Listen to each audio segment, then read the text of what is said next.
And let's begin. Good evening, everyone, and welcome to another live broadcast session brought to you by United Financial Education. For those who do not know who I am, my name is Jaelan Truitt. I am a financial educator, and I am also the founder of United Financial Education that's currently on Facebook. Our mission is quite simple: to provide you with the financial knowledge and literacy to make the best decision for you and your family. Our motto is share the knowledge, and we aim to do just that. I am truly excited about tonight's topic of discussion. And if you have children, I'm sure that you are as well. As many of you know, I have three beautiful children at home. And considering the fact that I'm a huge advocate for financial literacy, one would assume that I have some type of financial process set in place for my kids at home. I do. However, I'm not quite certain if I'm going about it the right way. Therefore, nearly a month ago, I was determined to find an expert with the answers to many of our questions on financial literacy for our kids. I ran across an Instagram page entitled teach.kids.money. And when I browsed through the content, I did not hesitate to reach out to our guest speaker for this evening. As a matter of fact, she's the founder of Denari Financial Education Academy. She's a certified public accountant, a chartered accountant who had an extensive career as a chief financial officer, a tax accountant, and as an auditor. Ladies and gentlemen, she knows what she's talking about. So without further ado, ladies and gentlemen, I'm pleased to introduce to you Maya Corbett. Welcome to United Financial Education, and thank you so much for taking time out of your schedule to join us this evening. How are you doing? I'm doing well. Thank you for this wonderful introduction, Jalen. I am grateful that you joined us. I didn't think I was going to get a response so quickly, but I am so grateful that you did. I suppose I would like to go ahead and start the session off with one question. And I think the question was really start off right. And my question is, why do you believe that it is important for parents to speak to their kids about money? I think it's important because when we teach our kids about money, we learn about their money personality. And believe it or not, there's actually, we're all born with a certain money personality. There's a really great book out there by, I would say, a pioneer of financial literacy in kids. Her name is Jolene Godfrey, and the name of the book is Raising Financially Fit Kids. And in this book, Jolene actually talks about different money personalities that we're all born with. So a lot of you can probably relate. If you think of maybe yourself and your sibling, you come from the same home, same parents, but you may have different money personalities or the way you treat money.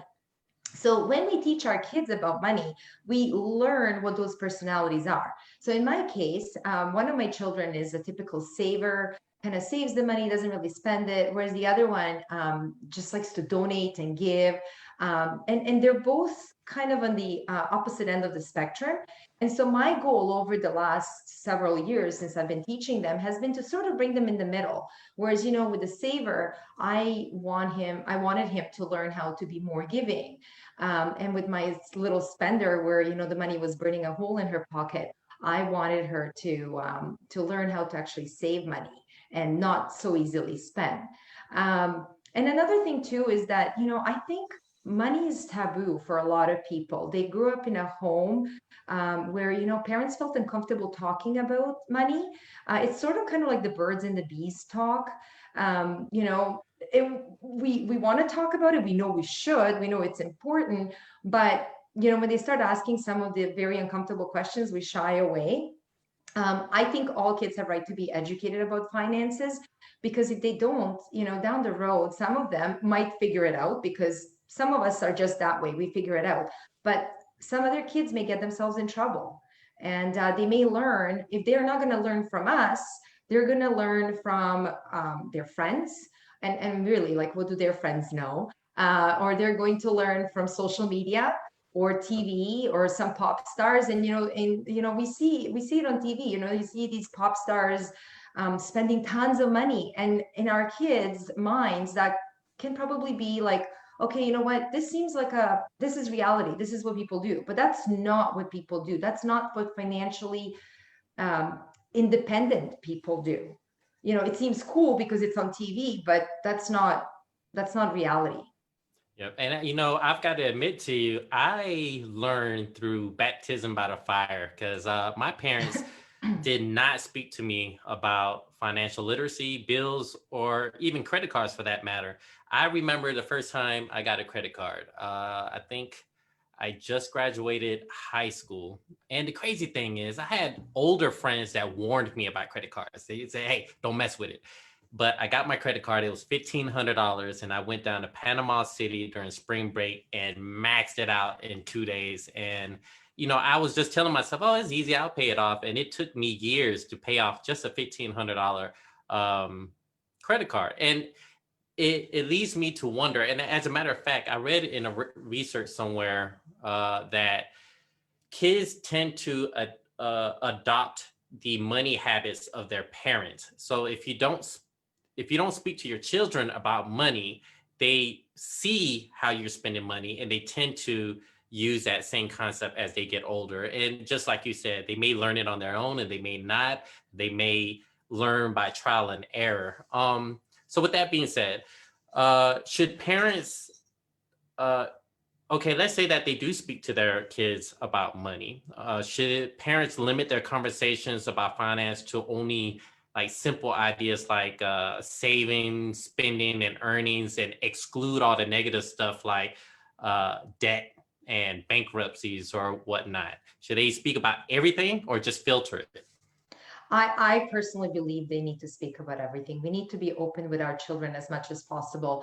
What you just mentioned, savings and earning, and those are the basics. And Mhm. those are the basics that even the youngest kids can understand. But as the kids get older, we need to introduce more complex topics to them, such as debt, such as bankruptcy, informing them. And for example, in your case, where you're talking about maxing out your credit card, Mhm. what is happening, and I'm from Canada, but I can tell you that as soon as a child turns 18 here, they get so many offers in the mail for a credit card.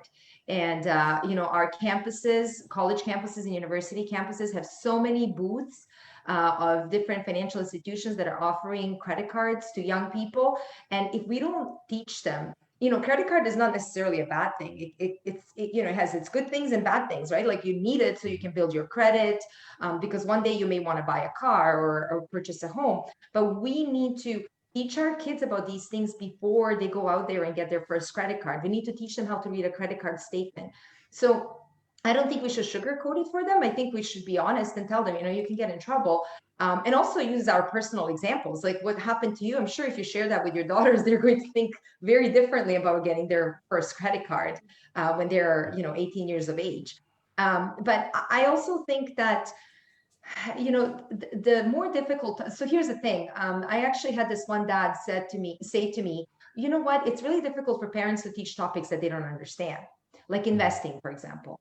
And Yep. I get that. So, I think parents should teach what they feel comfortable with. And investing could be one of those topics that you actually start learning about alongside your child. You learn about it Mhm. together. And you can say to your child, you know what? My parents never taught me anything about this. I didn't learn in school about this, but I want to be financially independent. So I'm learning about this. And you know what? Come on, come along, let's learn about this together. And for those who don't feel comfortable about it, I mean, we have webinars that we offer. And we can teach your kids for you if that's something that you're interested in. But I always think it's good for parents to know this stuff and just learn themselves. And I believe it doesn't help that they don't teach financial literacy here in schools in the United States, which was one of the reasons why I'm such a huge advocate for financial literacy and this group or whatnot. And we're pushing and promoting financial literacy. So considering the fact I got three kids, their ages 7, 5, and one just turned 1 year old not too long ago. So we're not going to put the 1 year old in the category. But at what age we should at what age should we start considering to teach our kids? How old is too young when it comes to financial literacy? So my personal belief is we should start teaching them as soon as they start asking us to buy them things. At that point, this is becoming a financial transaction. They want something, but they need to understand that, you have to work hard for your money and where money comes from. And a lot of times, kids could be as young as 3 years old or 4 years old. And we, believe it or not, we teach 4-year-olds. And anybody can teach 4-year-olds. Wow. My thing is like, if they can understand how to operate an iPad or your cell phone, they can understand the basic concepts of financial literacy. You're not going to teach them compound interest or investing at that age, but, you can teach them, needs versus wants. That's such a basic thing. But believe it or not, when I worked as a CPA, I had so many clients that, adults that were struggling with this concept. So this is one of those things that it's you can teach it to 4-year-olds or you can teach it to 60-year-olds, right? Because some people, even when they're older, they don't get it. Another thing that we can teach to our younger kids is like just that, where money comes from, that you work for your money. And that money, gets deposited in the bank account. And what is bank? Bank is just a giant piggy bank where we deposit the money and then, we draw from that money. We use that money to pay for things. So once that money is gone, it's gone, unless we go back to work and bring the money in. And the reason I'm saying this is because now it's COVID. So unfortunately, we can't really go. We normally go to classrooms and we do workshops in class. And our workshops are very interactive, very hands-on.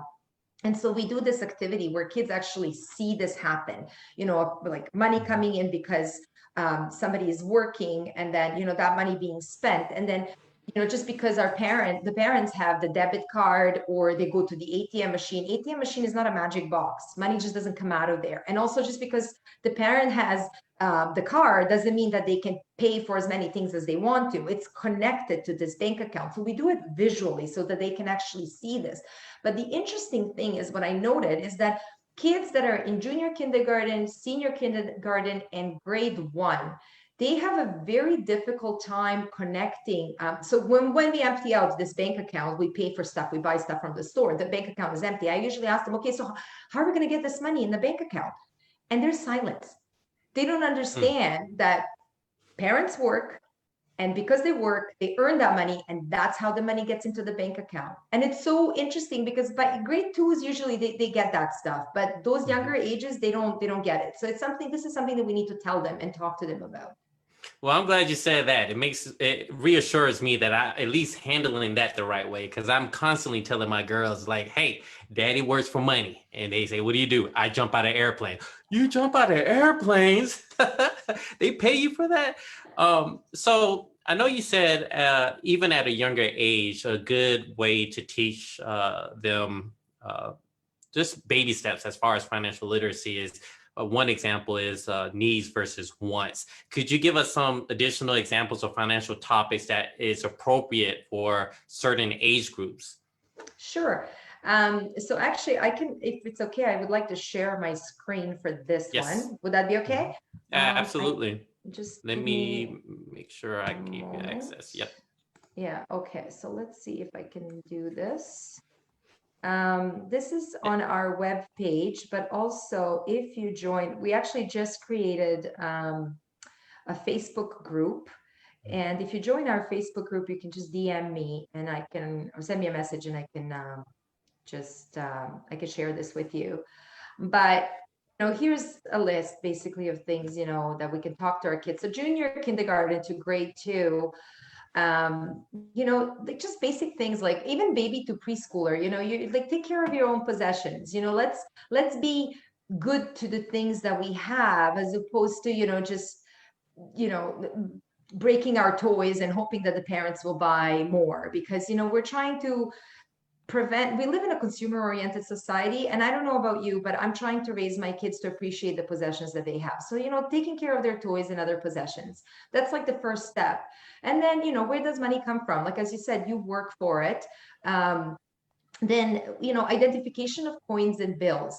This is Maya, a really good one.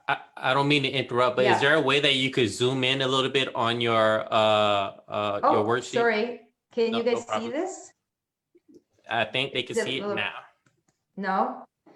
You know what? I can share this with you. If you come later on, if you join, I'm gonna stop presenting.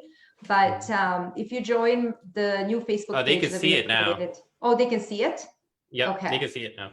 okay.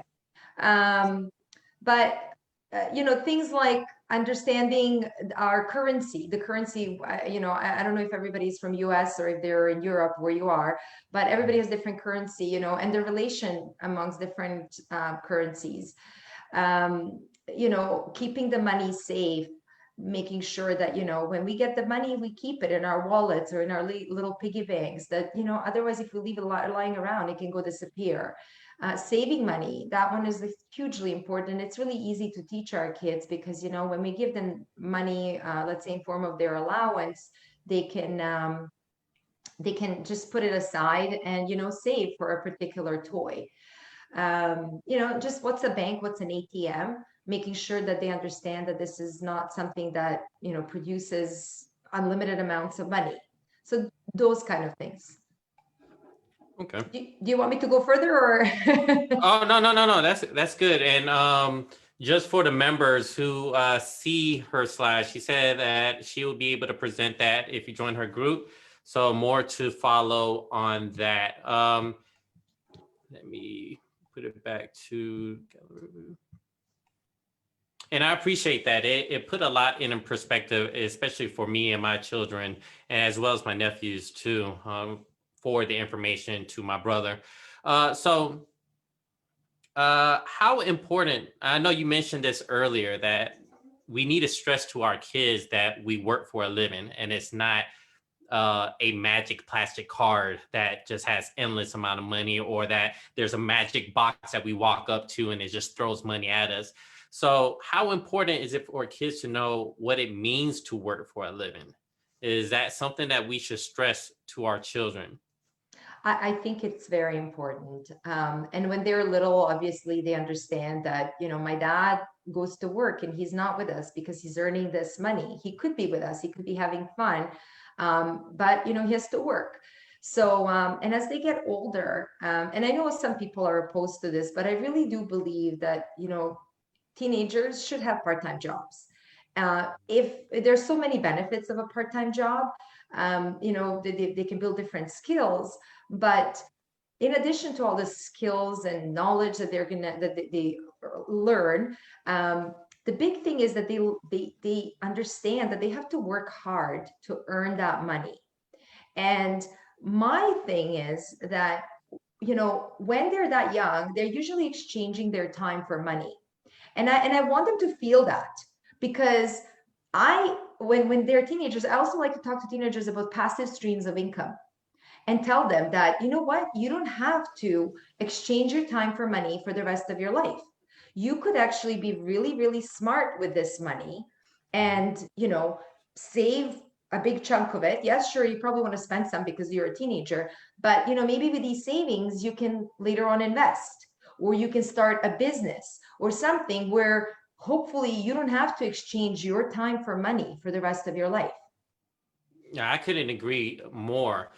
Which leads me to my next question. So I know my daughters are young, but I put a lot on them because, you know, I'm a financial, you know, advocate, educator. So I want my daughters to also be prepared. And like I mentioned in the introduction, I'm not quite sure if I'm doing it the right way.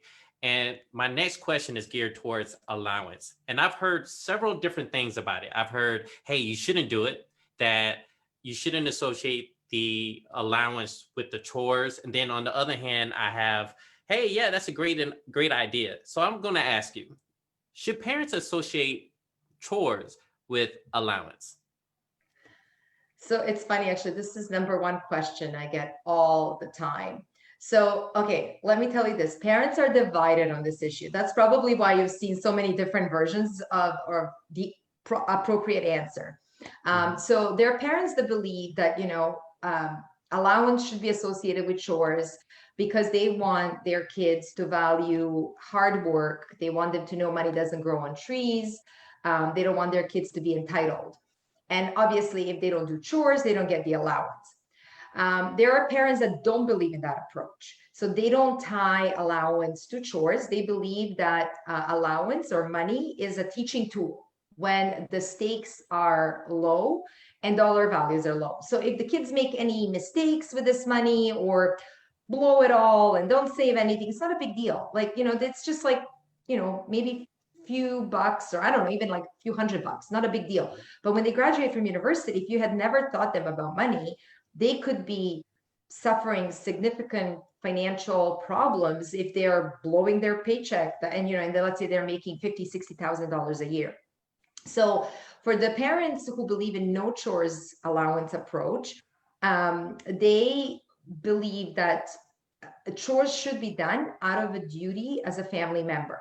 So nobody will pay these kids when they grow up to offload a dishwasher. Okay. And so if a child does something naughty and they're misbehaving or they don't do the chores, they will not take away the allowance. What they take away is video games or play dates or sleepovers or things like that. Okay, so those are the two approaches. Now there's a third approach, which is a mixed approach, and it's sort of like what I do with my family. What it is basically there are certain chores that my kids do because they are members of our family. And I expect them to make their beds, I expect them to offload dishwasher, and a few other things like that. And then there are some things that they can do that we would pay them for. So one thing for me is shredding paper. I actually have a lot of confidential stuff, and instead of taking this to Staples, which is a company we have here in Canada, to shred my papers, I'll pay my kids to do that. I'll pay them to wash my car, and like just little things. Like I'm actually trying to get my son now, because they both play piano. He is older and actually he has talent for piano. So my daughter is struggling a little bit. So the teacher was asking me, she's like, do you think he would like help her out? And I'm thinking, well, he probably wouldn't do that like just on his own. So I'm like, okay, maybe I can just pay him. So instead of paying additional money to the piano teacher, because he knows the stuff, right? So it's things like that. But what I want to stress, actually, and this is really, really important when it comes to allowance, there is no right or wrong way of approaching this. You have to do what works best for your family. And this is based on your family values and morals, okay? And the second piece to this is that if there are two parents involved, they both need to be on the same page. So I have this wonderful workbook that I can share with you. Again, please join my Facebook group that I just created today. I will share this with you. But essentially what this workbook is, and this workbook I've been using for many years now, but when I first created it, at that point in time, my husband and I were already teaching our kids about money for many years. And I thought for sure we're on the same page. We know exactly what we're doing. But this workbook actually it's very quick. It does have 6 or 5 pages, but it's kind of one of those things. Answer this question, and if you answered yes, move on to page 3, and you yeah. So it's just 5 minutes. You do it separately from the other partner or the parent, and then you compare the answers. And it really kind of, at the beginning of it, guides you through your beliefs and values and what is it that you want to teach your kids. So in your case, for example, you may say, you know what, I never want my kids to experience what I experienced with my credit card, right? Like that's so important to me. For some people, it could be like, I really want my kids to be generous and donate money because, they're very religious, they go to church, thieving is important to them. And, teaching kids money is so different from one family to another, but you need to figure out what's best way for you. And so this workbook actually helps you figure that out for yourself first. And then literally you do this separately from your spouse, and then you meet and discuss the answers and you sort of hash it out. And it's kind of funny because you may think you're on the same page in some areas, but you're really not. You're really and not. then you have, and then you have this really good plan. Okay, this is what we're going to do with our kids. And then you go from that, point on, you go forward. But one thing else I want to stress, sorry, I have so much to say about this. No, please take your time. It's really important, like at least for me, it's so important to make whatever you decide to do when it comes to allowance, it has to be simple. we're all parents, we're all busy, we're all running around, driving kids to this practice, that practice. It doesn't matter that it's COVID. Now it's even more stressful. So whatever you decide to do, don't make it complicated because you may not stick with it. And if you don't stick with it, it's okay. Realize that you haven't stuck with it because there's a reason for it. And then just pick up where you left off or change things around to make it doable. You cannot, don't overcomplicate it. That's all I want to say. Yeah, and I think I made mine a little overcomplicated, especially with my military background. And this is just a little funny scenario for everybody to know. So my daughter, when she was 4, and I got this idea from a member in the group actually. I bought her a little church outfit, and she had an interview for a job. And so she didn't know what she was doing. I said, "Hey, look, I'm going to ask you some questions. You want money, right?" She said, "Yes." I said, "Well, you got to work for the money." She said, "Okay, what do I have to do?" I said, "Well, I'm gonna ask you some questions during the interview." She said, "What's the interview?" I said, "You're gonna try to get the job." I'm breaking it down to her. So she's nervous. She's dressed up, and she comes in the room, sits down. I said, "Hello, how you doing?" She's like, "I'm good, Daddy." And I was like, "Okay, so what can you do?"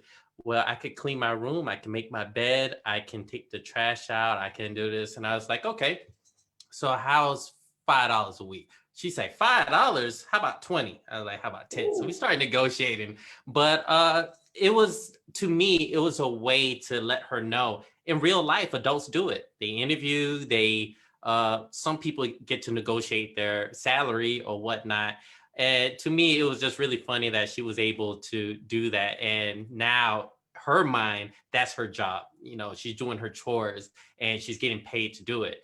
Now, as a punishment, I do take away a portion of the allowance. If they don't do their job, then they're not getting paid. Now, that might be a little severe for her age, but you'd be surprised. She understands. She's like, I'm only getting this much. I know I messed up. I won't do it again or whatnot. So to the members out there, that's the approach that I've taken. But Maya, that leads me to, again, my next question. Now, how can parents teach their children the importance of saving? Like once we give them the allowance, that it doesn't burn through their pockets. And just out of curiosity, is there a certain amount that we should teach them to save? Like, is there a percentage or a certain amount that you think they should save from that allowance? Yes. So actually, as you're a financial educator yourself, I obviously, think that saving is very, very important.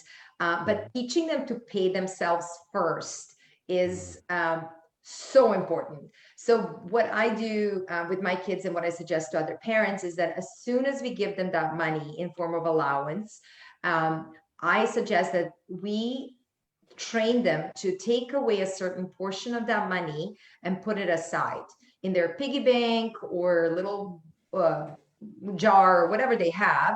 And this is the money they don't touch.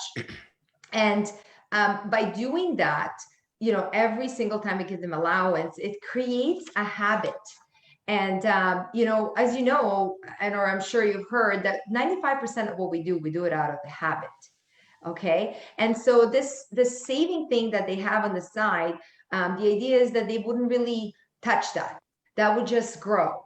And when it comes to the percentage, what I do, I actually make my kids save half of their allowance, which is quite a lot. And I did have somebody question that, and they said, "Well, you don't save half of your paycheck, do you?" They, they say, "Well, you should be really kind of like matching. They should be matching what you do." And again, this is one of those things where you as a parent can decide what works best for you. So the way my mentality was, because I started teaching my kids about money very, very young, they didn't know, that, saving 50% was actually a lot. So now it's just that I have a teenager and I have a tween, and they want to spend their money on other things. But if they save half, there's really not much left for spending. So now I'm sort of starting to be okay with them saving less. But it took some time to kind of get to that point. And one other thing that I like to tell parents is I usually like to divide savings into short term and long term. So when they save that money. There's some long-term savings, like it could be for their university or their first car or whatever. This is just something we don't touch. And I want my children to be comfortable with not touching that money, just having that money there. And it's kind of like, I remember when I was younger and people were talking about retirement, and I think in United States, you guys call it 401, Or 401k. 1K. Yeah. Yep. So in Canada, it's a little bit different, but it was the same thing. I remember thinking, I'm like, oh my God, retirement is so far away. Our kids are probably thinking university, like car. Come on, mom. Like, why do I have this money here? But for me, it's kind of like, no, it's there. You need to be comfortable with just having that money and not spending it.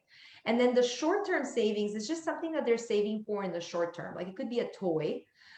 Or if it's something more expensive, let's say my son wants a PlayStation. And so, I mean, he's older now, so I'm just making him save for it. But if it was, I don't know, like an iPad or something that's really expensive, and if he was very, very little, and it would take him a long time to save up for it, in order to encourage him to save, I would maybe match his savings. So if he put in $10, I would put in $10. And then that way he can reach his goal quicker rather than get discouraged before he actually obtains that goal. So I would say the next scenario that I'm going to bring up, I'm pretty sure most, if not all, the parents can relate to me on this. So I'll take my kids to Walmart, and everything that we pass by, I hear, Daddy, can I get this? It could be a Snicker bar. Daddy, can I get this? Can I get that? And Lord forbid if we go by the toy section. Oh man, it's like a endless battle. So my question to you, and this is my final question, Maya, but I saved the best for last. How can parents encourage kids to delay their gratification, their wants of things? So the first thing actually, that I'd like to mention when it comes to allowance, the reason why we give allowance in our home is so that the kids can actually make those purchasing decisions. So the purchasing decision would switch from me onto them. Okay, so now they have some spending money, right, because of the allowance, and some of it they have saved. The rest of it is in their little wallet. And I always encourage them to bring their wallets when we go to the mall or Walmart or wherever. And I'll put it in my purse and they know exactly how much is in there. And so when we go and they see something like that, it's not up to me to tell them, no, you can't have that. It's up to them. They decide, can I have it or can I not? And if I can't have it, let's say because it's too expensive, that just means I have to save for it. And they understand that. So I'm not the bad guy anymore. They know, like it's funny actually with my daughter, a couple of times they went to the mall and I'm like, oh, that top would look really cute on you. Are you going to get it? And she's like, well, who's going to pay for it?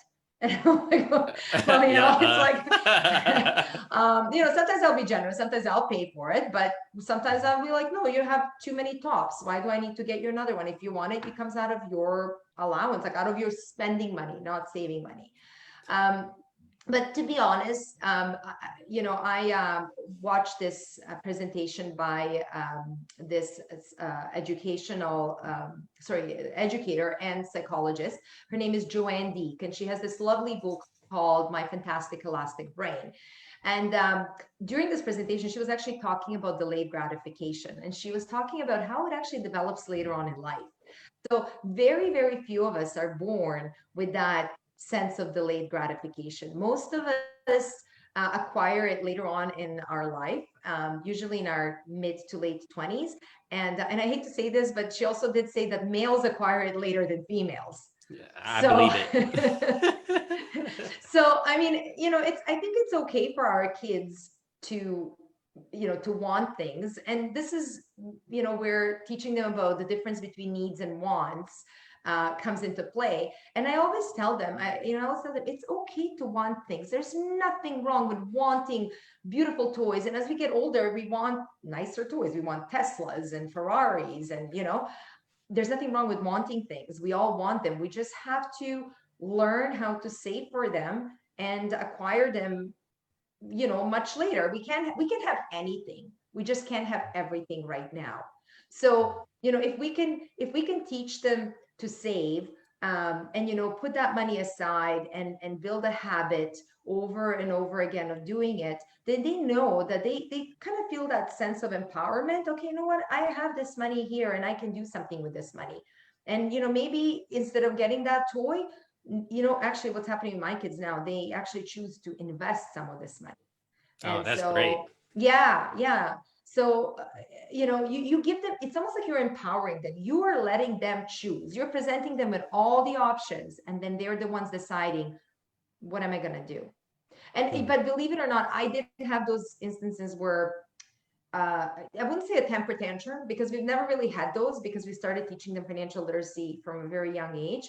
But I remember my daughter one time, we went to a store and she really wanted to get this plushie, and she was trying to get me to lend her money.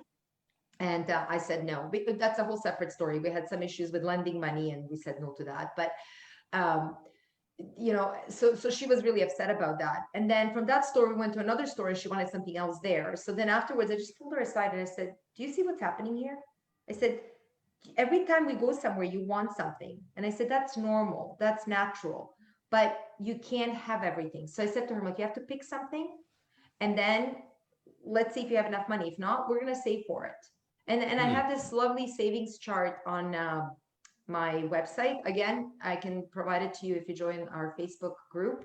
But basically, it's like a thermometer, and you can put the dollar value of whatever it is that they're saving for on the top, and you can sort of track how much money they're saving and color it in, so they can see how close they are to achieving their goal of getting the item that they would like to purchase. And Maya, I know I said that was my last question, but I'm just curious. I would like to have your opinion on something. Do you, considering the fact that most adults are using credit cards instead of cash, do you think that kids should have a debit card or like a bank account, in your opinion? So my personal opinion, and this is what we did with our kids, at the beginning, no. I think it's very important for our kids to understand, to feel the money, to touch it, to count it, to see how it relates to, how coins relate to the bills, and how to give change. Um, as they get older, and as I said, I have a teenager and a tween, and they have bank accounts now and they have their debit cards. They don't really take them anywhere unless we're going shopping.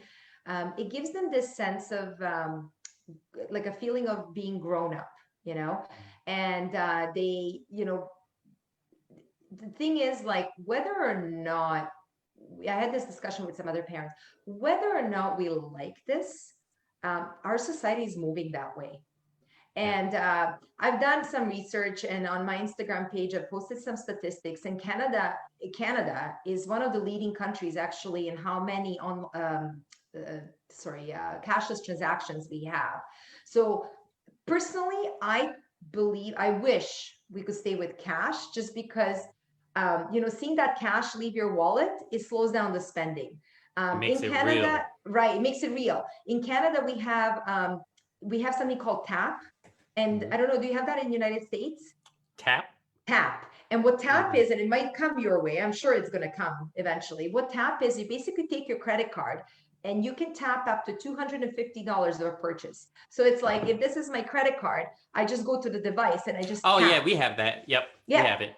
Mhm. seconds. It's a second, it's 1 second. It doesn't give you a chance to think about, is this purchase a need or a want? Do I really need this? So I feel like whether I like that or not, my feelings aside, we're going that way. So we Mhm. have to prepare our kids for that. So I think as the kids get older, I think it's a good idea to open up the bank account with them, take them to the bank, deposit, the little whatever they have in their piggy bank into the bank account, show them how to read the bank statement. What I like with my kids now is that I can actually keep track on what they're spending their money on, because every time they tap, I see it on their bank I see it. statement. So then we can discuss it, we can say, okay, was this a good purchase? Was it a bad purchase?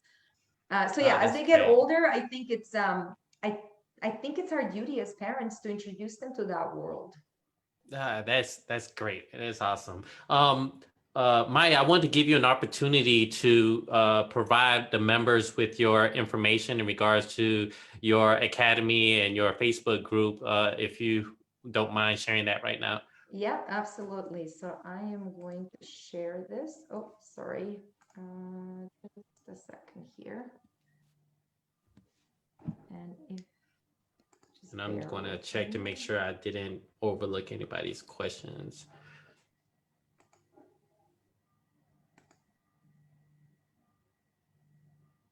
I don't know if this is gonna work. Oh, it's not working, is it? Let's see.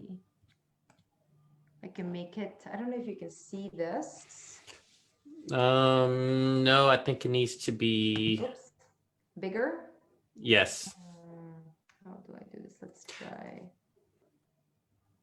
Is this any Oh, that better? works. Yep, that's better. Okay. Yeah, so you can take a picture of this or screenshot it, shoot it. Hmm. And that's our new Facebook group, Teach Kids and Youth Money. Okay. And just for everybody's awareness, this session is being recorded. So even after the session is over with, you'll be able to view it temporarily until I announce a surprise on something that I'm working on later on. But Maya, thank you so much for joining us this evening and providing us with all the knowledge on how to teach our children financial literacy. I've got to admit that I've learned quite a few tips this evening. So thank you so much for that. Thank you for having me. Now, hopefully, this isn't the last time that you'll join us. Maybe again in the future. Oh, yeah, absolutely. All right. Thank you. Well, ladies and gentlemen, I appreciate everybody attending the session this evening. I hope you've gained a lot of knowledge as I have as well. And until next time, everybody have a good evening. Goodbye. Goodbye, Maya. Goodbye.